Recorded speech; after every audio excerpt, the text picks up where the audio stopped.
the things that we don't learn from school at all is how to deal with failure.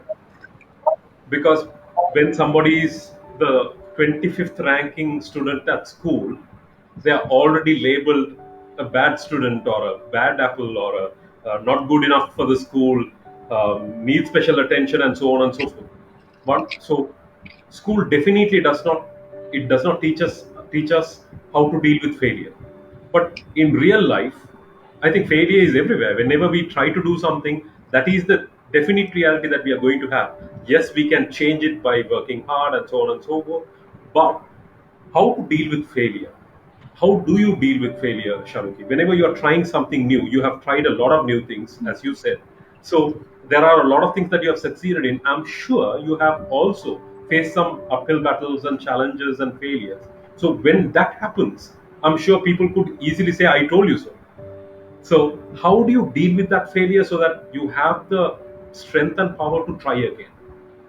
There's a dichotomy here. In my personal life, I've not been able to deal very well with my failures. I have had to learn the hard way to develop some coping mechanisms in my personal life, Right. where I've had like mental health issues based on things that happen in my personal life.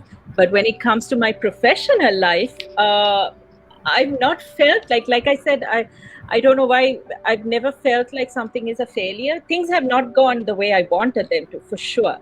I've been in really embarrassing situations. I've had, stuff that didn't work out, that I lost a lot of money on, lost a lot of, I guess I had to answer for a lot of things, but I've always looked at them as this is a learning.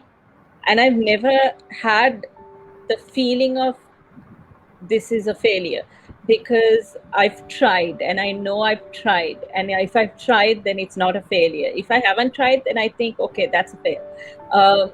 But I've learned from them and I've grown from them. And there are situations that when I sort of have hired teams and I have my young teams that I work with, they go through these same problems in the work. And I'm like, I've been there, guys, I've been there. And this is what I learned from it. So I've been able to mentor them and to sort of help them out of that situation before they get into the same messes that I have. So I don't look at it as a failure. There was a reason that I went through that.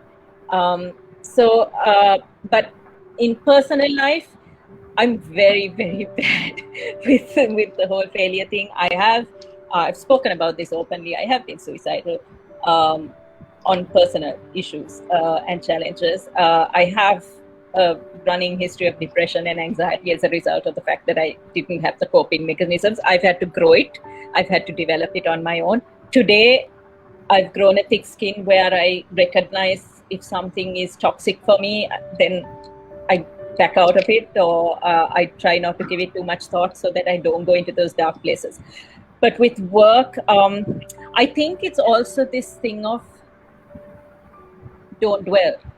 Don't cry over the spilled milk, because whatever has gone wrong, right? And there's a saying by the Dalai Lama, right? If there's nothing you can do about it, why cry over it? Why are you worrying about it?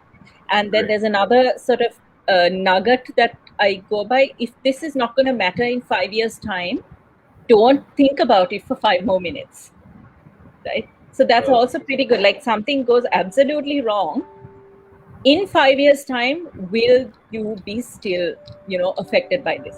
If it's no, then move on. There's nothing else you can do. So it's a waste of energy. It's a waste of, I don't know, waste of a good day. It's a bad day, not a bad life, Yeah. So I've kind of had that mentality towards professional failures, if you want to call it failures. Perfect.